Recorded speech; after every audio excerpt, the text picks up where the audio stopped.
నమస్కారం, welcome to I dream. ధర్మ మార్గం విత్ విజిత కార్యక్రమానికి స్వాగతం.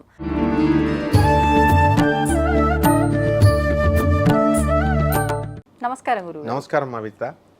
గురుగారు, వాడుక భాషలో చాలా మంది చెప్తూ ఉంటారు కారణ జన్ములు అని చెప్పి, వాడు కారణ జన్ముడు రా ఇట్లా సంబోధిస్తూ ఉంటారు కొంతమందిని ఉదాహరణగా చెప్పి. అసలు ఏంటి కారణ జన్ములు అంటే ఎవరిని ఉద్దేశించి తీసుకోవచ్చు అంటారు ప్రస్తుత రోజుల్లో? కారణం లేదే కార్యము లేదు అని శాస్త్రం చెప్తుంది. మనందరం కారణజన్ములమే, ప్రతి మానవుడు కారణజన్ములే. అంటే అర్థం ఏంటంటే ఏదో ఒక పర్పస్ కోసం ఒక మనిషి ఒక సీఎం అవ్వాలని ట్రై చేస్తాడు. వాడికి ఒక 4 lives 5 lives కష్టపడతాడు, అవ్వదు. ఆత్మ దాని మీదే ఉండాలి, కన్సిస్టెంట్గా ఉండాలి, మళ్ళీ నిర్ణయాలు మారకూడదు, సంకల్ప బలం చాలా గట్టిగా ఉండాలి. చనిపోయినప్పుడు అతని ఆత్మ ఏం చేస్తుందంటే నెక్స్ట్ జన్మలో అది సాటిస్ఫై చేసుకోవడం కోసం అటువంటి నేపథ్యం కలిగినటువంటి ఫిక్షన్ ఫ్యామిలీలో, మామూలు ఫ్యామిలీలో పుడితే వాడు రాజకీయ నాయకుడు అవ్వలేడు కదా, పొడి చేయాలా చంపేయాలా, ఫిక్షన్ ఫ్యామిలీ రౌడీజము, అలా అక్కడ పారామీటర్స్ ఉంటాయి. ఆ రాజకీయ నాయకుల ఆ వాతావరణం ఉన్నటువంటి కుటుంబంలో జన్మ తీసుకుని వాడి పర్పస్ని పూర్తి చేసుకుంటాడు. ఇది సామాన్యం, జనరల్గా చెప్పేది. ఒక డాక్టర్ అవ్వాలను, ఒక యాంకర్ అవ్వాలను, ఒక ఏదో ఒక పని, ఇప్పుడున్నటువంటి ప్రతి ఒక్కళ్ళు కూడా ఏ పని అయితే చేస్తున్నారో వృత్తి, వాళ్ళు పూర్వజన్మలో కోరుకున్న వృత్తి అన్నమాట. ఈ జీవన విధానము ఇటువంటి కుటుంబంలో నేను పుట్టాలా, గాడ్ గివ్స్ ఫ్రీడమ్ అనమాట. ఏం చేస్తాడంటే చనిపోయిన తర్వాత నువ్వు ఈ జన్మలో నువ్వు ట్రై చేసావు, ఏమవుతుందంటే బాడీ ఇక్కడ వదిలేస్తాం మనము, మన యొక్క కోరికలు సంకల్పాలు అన్నీ కూడా బీజాలుగా సీడ్స్గా వచ్చి మనస్సు అంటే ఆత్మ యొక్క పొరల్లోకి వెళ్ళిపోతుంది. ఈ ఆత్మ క్యారీ అయిపోతుంది, ఆత్మ మనస్సు క్యారీ అయిపోతుంది, నెక్స్ట్ జన్మలోకి వచ్చేస్తాయి. అంటే అక్కడ అర్థం ఏమిటంటే ఎనర్జీ అంటే ఇప్పుడు మాంసం ముద్దమ్మా, ఇది శరీరము, ఈ మెటీరియల్ ఏదైనా ఒక కుర్చీ ఒక చైర్ మొత్తం అంతా కూడా అంతా మెటీరియలే, ఇక్కడే వదిలేస్తాం. సో ఎనర్జీ మాత్రం మారుతూ ఉంటుంది, ఎనర్జీ ట్రాన్స్ఫర్మ్ అవుతూ ఉంటుంది. సో ఆ విధంగా రామకృష్ణ యాక్చువల్గా కారణజన్మలు అంటే ఒక రామకృష్ణ పరమహంసుల వారు, ఒక స్వామి వివేకానందుల వారు, ఒక పరమహంస యోగుల వారు, తర్వాత మన ఆనంద మార్గ గురుదేవులైనటువంటి ఆనందమూర్తి గారు, ఇలా సాయిబాబా గారు, వీళ్ళు మాత్రమే కారణజన్మలు అని అనుకుంటాం. అంటే వీళ్ళందరిని ఎందుకంటాం కారణజన్మలు అంటే? స్పిరిచువల్గా ఎక్కువ ఈ పదాన్ని ఎలా తీసుకొచ్చారంటే ఆధ్యాత్మిక జ్ఞానాన్ని అందించి ఈ ఆత్మని పతనం అవ్వకుండా అల్టిమేట్ సోల్ని అల్టిమేట్ గోల్కి చేర్చే వాళ్ళని మనం కారణజన్మలు అంటాం. నో, కేఎల్ఎన్ రావు గారు ఉన్నారు, ఆయన హీస్ ద ఫేమస్ ఇంజనీర్.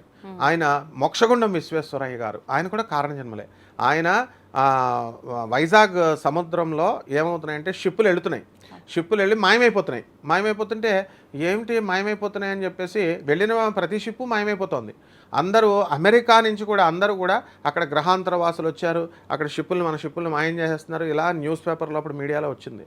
అప్పుడు ఒక్కసారి Mokshagundam he is the chief engineer of Mysore state.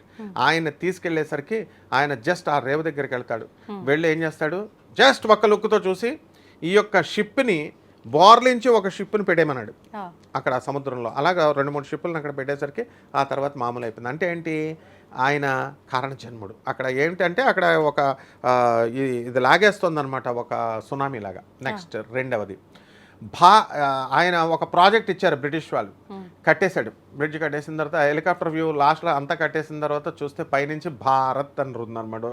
బెత్తరపోతారు British వాళ్ళు, ఇప్పుడు కూడా ఉన్నది. నెక్స్ట్ అలాంటి వాళ్ళు కూడా కారణ జన్మలే అనమాట. ఒక గాంధీ మహాత్ముడు, వీళ్ళందరూ కూడా కారణ జన్మలే. కాబట్టి మనం వాళ్ళేనేమో మనం కాదేమో అని మనం అనుకోవాల్సినటువంటి అవసరం లేదు. ప్రతి మనిషికి కూడా పూర్వజన్మ కనెక్షన్ అనేటటువంటిది ఖచ్చితంగా ఉంది.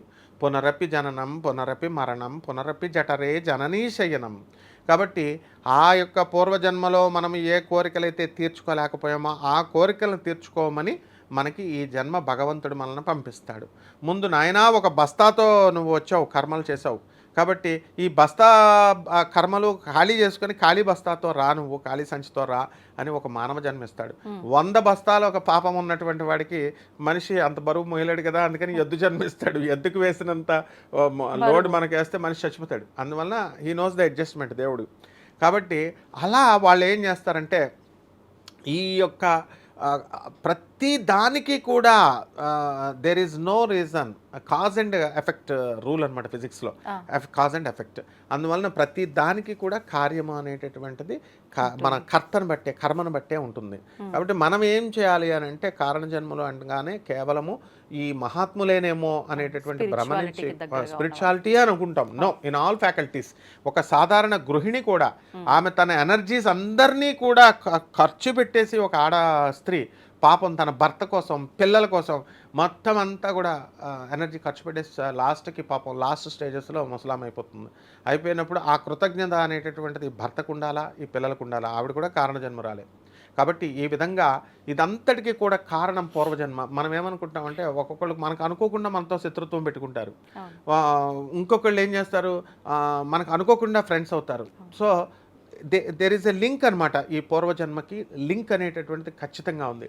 కాబట్టి ఎట్టి పరిస్థితుల్లో కూడా మనము ఈ ట్రైన్లో కూడా, ఏమండి విజిత గారు మిమ్మల్ని ఎక్కడో చూసినట్టుందండి అని అంటారు ఫ్లైట్లో కానీ ఎక్కడైనా మిమ్మల్ని చూసినప్పుడు. ఎందుకని? వాళ్ళకి పూర్వజన్మలో ఎప్పుడో మీరు మాట్లాడారు. కాబట్టి ఇదంతా కూడా అలా ఉంటుంది. కాబట్టి మనం మహాత్ముల్ని కారణ జన్మ అంటే ఒక కార్యము కోసం పుట్టబడ్డాము, అది లోక కళ్యాణ కారణమైనటువంటి పని. కాబట్టి వాళ్ళని కారణ జన్మలు అంటారు. మనం ఏం చేస్తామంటే మన ఫ్యామిలీ ఉద్ధరణ అనేటటువంటి దాన్ని బట్టి లిమిటేషన్స్ పెట్టుకుంటాం. కాబట్టి మనల్ని కారణ జన్మలు అని అనకుండా మనల్ని మామూలు సాధారణ మనిషి అని అంటారు. ఆ విధంగా ఒక స్వామి వివేకానంద ఈ రోజున అతను అంత ఆశ్రమం చేయగలుగుతున్నాడంటే, ఒక ఆనంద మార్గ గురుదేవులైనటువంటి ఆనందమూర్తి గారు ప్రోగ్రెసివ్ యూటిలైజేషన్ థియరీ అని ఒక థియరీ ఇచ్చారు. ప్రగతిశీల ప్రయోజకతత్వం ఎకనామిక్స్ రంగాన్నే సంచలనం చేసేసింది అది. కాబట్టి నోబెల్ ప్రైజ్ విన్నర్ అయినటువంటి doctor Ravi Batra, South Methodist University professor ఆయన నేను గురుదేవా నేను మామూలు సన్యాసి అయిపోతాను అని వస్తాడు. వస్తే no Ravi, some other platform is waiting for you అని చెప్తారు కారణ జన్మలు. చెప్పగానే నువ్వు వెళ్ళు, నీకు నోబెల్ ప్రైజ్ వస్తుంది అనగానే ఆయన వెళ్ళి ఈయన ఇచ్చినటువంటి ప్రగతిశీల ప్రయోజక తత్వాన్ని ఆయన సబ్మిట్ చేస్తే నోబెల్ ప్రైజ్ అయ్యాడు. 1993లో నోబెల్ ప్రైజ్ విన్నర్ అయ్యాడు. అదేవిధంగా సైన్స్లో ఆయన కాంట్రిబ్యూషను, ఎలక్ట్రాన్ అనేటటువంటిది విచ్ఛిన్నం అవుతుంది, ఆ వచ్చేటటువంటి అతి సూక్ష్మ పదార్థము మైక్రోవైటా అనేటటువంటిది ప్లోరలు అని చెప్పారు. దాని వలన అతి న్యూ వెర్షన్ వచ్చేసింది. C6 కార్బన్ యాటమ్ అనేటటువంటిది C612 అనేటటువంటిది. దానికంటే మాడిఫై ఫామ్ వచ్చినప్పుడు, న్యూ వెర్షన్ వచ్చినప్పుడు పాత వెర్షన్ ఎలా అయితే మనం వదిలేస్తామో, డిస్కార్డ్ చేస్తామో, ఆ విధంగా ఆయన ఏం చేశాడంటే it brings revolutionary and radical changes in all fields of science and technology. మొత్తం విప్లవం తీసుకొచ్చాడు, నానో టెక్నాలజీలో విప్లవం తీసుకొచ్చాడు. దాన్నే ఇప్పుడు గాడ్ పార్టికల్ అని ఇప్పుడు మనం చెప్తున్నాం అనమాట. అంటే అణువు కూడా దాన్ని విచ్ఛిన్నం చేస్తే సూక్ష్మ పదార్థం వస్తుంది అని. అందువలన అన్ని డెఫినేషన్స్ మళ్ళీ నిర్వచనాలన్నీ పునర్నిర్వచించాలా, అన్ని ఫార్ములాస్ని అన్నీ కూడా దే షుడ్ బి రీఫార్ములేటెడ్. అలాగే సునీత విలియమ్స్ మనం తీసుకున్నప్పుడు ఆవిడ కూడా కారణ జన్మరాలే. స్పేస్ మీదకి వెళ్ళి అసలు మామూలుగా పాపం ఆమె మూత్రాన్ని ఆమె శుద్ధి చేసుకుంటూ కొన్ని మెషిన్స్ ద్వారా పిచ్చామిలాగా పాపం 6-8 నెలలు అక్కడే ఉండి జీవాన్ని ఆపుకుంది అని అంటే మళ్ళీ ఆమెకి ఏదో కారణం ఉంది, మళ్ళీ దీనికి అందుకోసమే వచ్చారు. కాబట్టి కేవలము మనము కన్ఫైన్ చేసుకోకూడదు, కేవలం ఆధ్యాత్మిక రంగంలో ఉన్నవాళ్లే కారణ జన్ములేమో అని అనకుండా, ఈ రోజున మనము చూస్తున్నటువంటి ఈ యొక్క ప్రతి రంగంలో అంటే మళ్ళీ ఇక్కడ ఇంకోటి కూడా చూసుకోవాలి. ఎలా అంటే ఒక రంగంలో CEO అయిన వాడైనా కారణ జన్ముడు, మామూలు చిన్నవాడు కారణ జన్ముడు కాదా అని అనుకోకూడదు. ఎవరి వృత్తి వాళ్ళది గొప్ప. ఆ వృత్తిలో తాను నిష్ణాత ఉంచుకొని ఎక్స్పర్టైజ్ చూపించి ప్రొఫిషియన్సీ చూపించిన ప్రతి ఒక్కడు కారణ జన్ముడేనమ్మా. ధన్యవాదాలు. ధన్యవాదాలమ్మా.